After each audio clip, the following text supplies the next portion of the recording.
comment ils voient la situation de la Côte d'Ivoire, la situation économique de la Côte d'Ivoire, la situation politique, la situation de la réconciliation, la situation liée au procès du président Laurent Gbagbo et du ministre Charles Blé Goudé, la situation de tous les prisonniers à la suite de la crise post-électorale.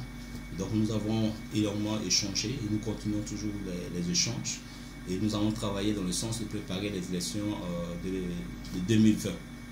Et donc aujourd'hui nous voulons nous prononcer sur une décision que le gouvernement a eu à prendre au sujet des véhicules importés en Côte d'Ivoire. Nous avons suivi avec beaucoup d'intérêt, malgré notre éloignement du pays, les débats sur cette question. Plusieurs leaders se sont prononcés là-dessus. Je salue tous ces leaders qui se sont prononcés là-dessus. Et je voulais avec vous faire une petite analyse de cette décision. Ce qui nous a été présenté par le gouvernement cache d'autres réalités. Et ce sont ces réalités que je veux faire ressortir devant tous les Ivoiriens et toutes les Ivoiriennes.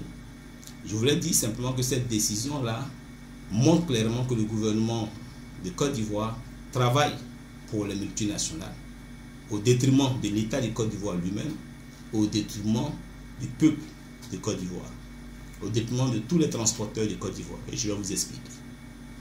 L'année 2016 a été une année où le secteur automobile en Côte d'Ivoire a connu une régression, une perte de marché de plus de 20%. Vous pouvez vous prendre Jeune Afrique pour avoir la confirmation. Si vous partez à la banque des données également, vous pouvez prendre tous les bilans. Mais il y a une régression. Les ventes ont beaucoup diminué dans le secteur de l'automobile. Et vous savez que le secteur de l'automobile est détenu par 4 grands groupes à hauteur de 91%. Vous avez le groupe CFAO qui a 38% dans le secteur, Trafic Moteur à 26%, Sociéta 15% et ATC comme Afrique à 15%. Ces 4 groupes-là sont des groupes qui appartiennent aux puissances occidentales. À ce que ceux, ils ont 91% du secteur du marché. Et comme ils sont en recul sur le marché et que les véhicules neufs ne se vendent plus, ils ont eu le gouvernement de Côte d'Ivoire et l'État de Côte d'Ivoire est venu à leur secours en interdisant. Du coup, tout le monde sera plus ou moins obligé d'acheter des véhicules neufs.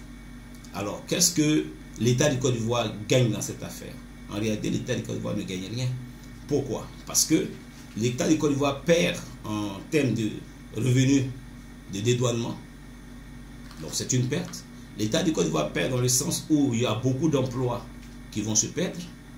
On voit nos ressortissants, nos frères du Nord qui sont investis dans le transport, ceux qui n'ont pas assez de moyens pour acheter des véhicules neufs vont se voir dans une situation de précarité. Et donc finalement on se retrouve dans une situation où l'État de Côte d'Ivoire, au lieu de travailler en faveur de la population, du peuple de Côte d'Ivoire, au niveau pour l'intérêt de la Côte d'Ivoire, travaille plutôt pour l'intérêt des multinationales. Et ça, c'est ce que nous déplorons. Deuxièmement, c'est un désaveu sanglant, on pourrait dire, vis-à-vis de la CICTA. Parce que la CICTA est là pour contrôler si les véhicules peuvent bien rouler en Côte d'Ivoire, comme on le dit couramment à Abidjan. Mais le fait de dire qu'on interdit, ça veut dire que on dit clairement que la CICTA ne fait pas son travail. Or, la CICTA est encore une filiale d'une multinationale. Et donc, pour ne pas présenter les choses d'une autre manière, on n'est pas assez courageux de supprimer ce taux de monopole abusif. Parce qu'effectivement, au niveau de la CICTA, c'est un monopole abusif. Dans les pays développés, vous le savez, plusieurs structures ont le droit, ont la possibilité de faire les visites techniques. Mais en Côte d'Ivoire, nous n'avons que la CICTA. Pour dire que le secteur de l'automobile, du contrôle automobile est entre les mains des multinationales et l'État de Côte d'Ivoire, le gouvernement du président Alassane Ouattara travaille à renforcer ce monopole-là. Et ce qui est dérangeant dans tout ça, c'est que c'est au détriment de tous ces Ivoiriens et de toutes ces Ivoiriennes. Donc pour nous, cette décision du gouvernement est une décision qui est gauche. Il est mieux que le gouvernement revoie sa copie et retire purement et simplement cette décision. Et je voulais profiter pour parler à nos frères qui sont dans le secteur du transport, nos frères du Nord, qui travaillent beaucoup dans le secteur du transport, pour leur dire que c'est maintenant qu'il faut réagir. Parce que quand vous ne réagissez pas maintenant que le décret est là, quand un autre pouvoir viendra en place, il ne s'agirait pas d'accuser cet autre pouvoir. Voilà. Donc c'est maintenant qu'il faut réagir. Et donc quand nous regardons les réactions de nos frères qui sont dans le secteur du transport, nous avons eu des réactions timorées. Et nous voulons leur rappeler que quand le temps viendra, ce ne serait pas maintenant la peine de pleurer. Donc c'est maintenant qu'il faut réagir. Nous les encourageons à réagir. Et c'est un secteur qui est très bien organisé. très bien organisés. Je pense que si il est temps qu'ils prennent leurs responsabilités eux-mêmes pour que leur secteur ne soit pas totalement sinistré. On a vu également dans la circulation beaucoup de nouveaux taxis. Nous saluons qu'on ait de nouveaux taxis en Côte d'Ivoire. Mais quand nous regardons ces nouveaux taxis, l'Ivoirien moyen, l'Ivoirien modeste n'a pas les moyens d'investir dans ce type de véhicules. Donc du coup, eux aussi sont en train de quitter le secteur. Donc en clair, le gouvernement est en train de travailler pour que les plus riches, les plus forts soient de plus en plus forts et que les plus faibles disparaissent progressivement. Donc on crée la pauvreté. Et c'est cette pauvreté qui crée tous les phénomènes de l'insécurité et tout ce que nous voulons. Nous voulons dire au gouvernement de revoir clairement sa copie. Et nous voulons demander à tous les corps professionnels, à tous les transporteurs partenaires de s'organiser pour résister vis-à-vis de ce travail qui, à notre avis, n'est pas bien fait par le gouvernement de Côte d'Ivoire. Deuxièmement, nous voulons réagir au niveau des élections locales qui nous sont annoncées. Le gouvernement a annoncé que dans cette année 2018, nous aurons les élections locales. Nous disons merci au gouvernement pour cette annonce, mais nous avons voulu que le gouvernement prenne en compte l'histoire de la Côte d'Ivoire, les crises à répétition. La Côte d'Ivoire a connu sa première crise grave en l'an 2000 à la suite d'élections parce que la structure qui organisait les élections était contestée par les deux candidats. On s'est retrouvé en 2010 et cette crise a été plus grave, plus meurtrière. Et cette même structure organisait des élections en 2011, il y a eu toujours un cafouillage. En 2013, il y a toujours eu un cafouillage. Et en 2015, il y a eu l'élection présidentielle. Les autres organisations politiques n'ont pas participé à cette organisation, ces élections présidentielles-là. Même les élections législatives, toutes les forces politiques de la Côte d'Ivoire n'ont pas participé à ces élections-là. Parce que ces organisations-là contestent cette CEI-là. Elle n'est pas équilibrée, elle n'est pas juste, elle n'est pas cohérente, elle ne donne pas confiance à tous les candidats. Et donc, ces substitutions légitimes des leaders politiques, voire des organisations politiques, ont permis également à d'autres organisations internationales à s'intéresser à la CEI en Côte d'Ivoire.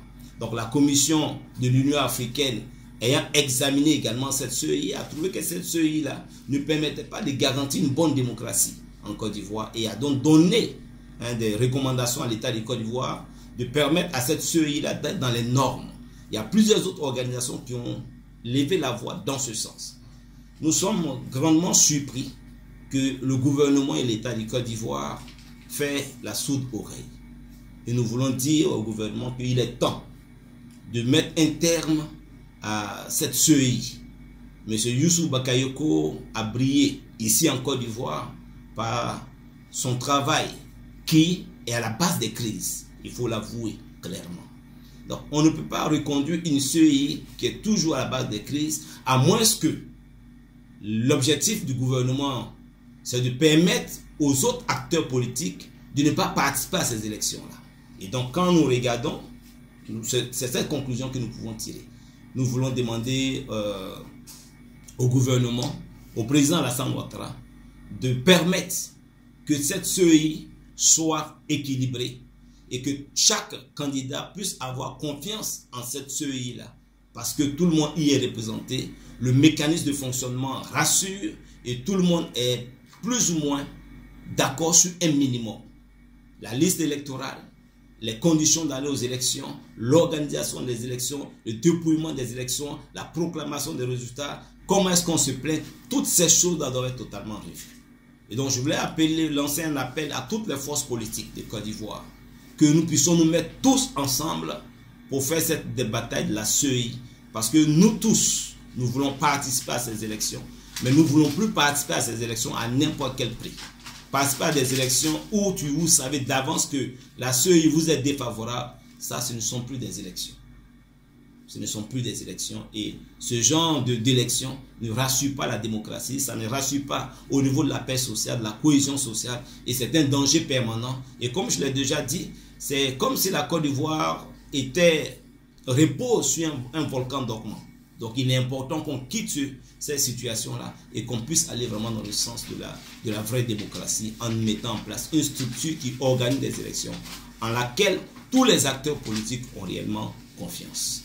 Et donc voici ce que je voulais nous dire. Et donc nous, au niveau de notre organisation, au niveau de la 4e voie, nous travaillons pour aller à ces élections, mais nous ne pouvons aller à ces élections que si cette CEI est recomposée, est remise à plat, est réorganisée, de telle sorte que nous puissions avoir confiance en cette CEI. Mais tant que cette CEI ne nous permet pas d'avoir confiance en elle, dans son mode de fonctionnement, dans son mode de travail, nous ne pouvons pas participer à des élections.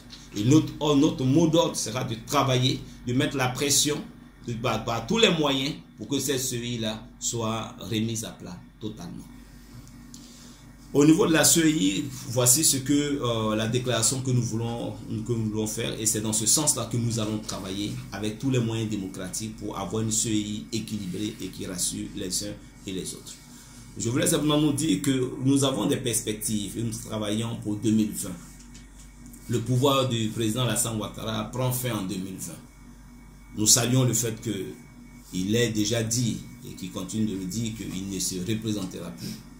Nous croyons en lui, pensons que c'est un homme de parole et que ce qu'il a dit, il le respectera et qu'il n'y aura pas d'arrangement constitutionnel pour que le président Alassane Ouattara se représente pour un 3e mandat en s'appuyant sur le fait que nous sommes dans la 3e République. On entend des hommes politiques, des leaders autour de lui, des chefs coutumiers qui encouragent le président en 3e mandat. Je voulais simplement dire que j'ai confiance au président de la République et je pense qu'il ne fera pas cette erreur-là pour que la Côte d'Ivoire puisse entrer dans la phase démocratique et que cette transition soit une transition pacifique. Et je crois en cela. Et je crois en cela parce que les 3 héritiers de Houphouët-Boigny, que nous appelons les héritiers de Houphouët-Boigny, ou les 4 héritiers de Houphouët-Boigny, c'est-à-dire Bédié, Gueye, Alassane Ouattara, à un degré moins de Laurent Gbagbo, chacun a eu son temps de diriger la Côte d'Ivoire. Et aujourd'hui, en 2020, ce sera le temps d'une nouvelle génération.